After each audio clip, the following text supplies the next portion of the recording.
China கூட இப்ப யார் ஆப்போசிட்டா இருக்காங்க? அதாவது சைனாக்கும் இப்ப யாருக்கு வந்து போயிட்டு இருக்கு, ஒரு பிரச்சனை போயிட்டு இருக்கு அப்படின்னு பார்த்தீங்கன்னா, தாய்வானுக்கு வந்து போயிட்டு இருக்கு. தாய்வான் வந்து சைனாவ கம்பேர் பண்ணும்போது ஒரு மிகச்சிறிய ஒரு தனித்தீவு மாரி தான் வந்து தெரியும்.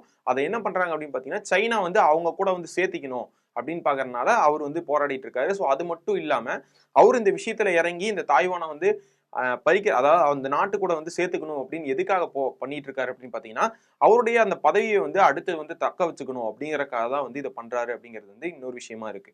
சரி இந்த நிலைமையில போயிட்டு இருக்கும்போது, இப்போ இந்த பிரச்சனை வந்து 2026ல ஒரு மிகப்பெரிய பிரச்சனையா இப்ப எப்படி இஸ்ரேல் காசா பிரச்சனையோ, இல்ல ரஷ்யா உக்ரைன் பிரச்சனை இந்த மாரி பெருசா பேசப்படுதோ, அந்த அளவுக்கு ஒரு மிகப்பெரிய பேசப்படுற அளவுக்கு ஒரு மிகப்பெரிய போராவோ, இல்ல மிகப்பெரிய ஒரு பிரச்சனையாவோ போகும் அப்படிங்கிறது நெறைய பிரெடிக்ஷன் வீடியோஸ் அதுக்கப்புறம் இந்த மாரி இந்த பாபா வங்க அப்படிங்கலாம் சொல்லுவாங்க. ஸோ அவங்களோட பிரெடிக்ஷன் வீடியோல வந்து சைனாக்கும், தாய்வானுக்கும் ஒரு மிகப்பெரிய பிரச்சனை 2026ல வந்து ஸ்டார்ட் ஆக போகுது.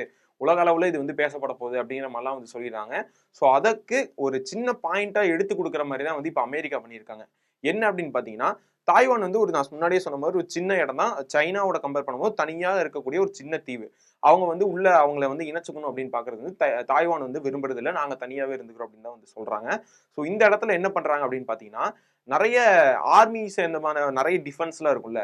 நெறைய அந்த ஆயுதங்கள்லாம் இருக்கும்ல. ஸோ இந்த மாரி விஷயங்கள்லாம் வந்து தாய்வானுக்கு வந்து அமெரிக்கா வந்து வித்திருக்காங்க. அது எவ்வளோக்கு அப்படின்னு பார்த்தீங்கன்னா, கிட்டத்தட்ட $11,000,000 அளவுக்கு வந்து வித்திருக்காங்க. அதாவது வாங்கியிருக்காங்க இவங்க. எதுக்காக வாங்கியிருக்காங்க? அப்படி என்ன சொல்லியிருக்காங்க அப்படின்னு பார்த்தீங்கன்னா, இவருக்கு வந்து ஆல்ரெடி தாய்வானுக்கு வந்து நெறைய கடன்கள் இருக்கு. இருந்தாலுமே வந்து தாய்வானுக்கு நான் வந்து உதவி செய்றேன் அப்படின்னு சொல்லி, ஆனா காரணம் இல்லாம ஏதோ அமெரிக்கா அதாவது ட்ரம்ப் வந்து உதவி செய்ய மாட்டாரு. ஏதாவது ஒரு காரணம் இருக்கும். ஒரு நாட்டுக்கு உதவி செய்றாருன்னா, அந்த நாட்டுக்கு சும்மா ஏதோ பாவம் கஷ்டப்படுறாங்க அப்படிங்கிற மாரிலாம் போர்ல வந்து அடி வாங்கிருவாங்க இவங்க. கஷ்டப்படுறாங்க அப்படின்னு அவரா போய் உதவி செய்வாருன்னு யோசிக்கிறீங்களா?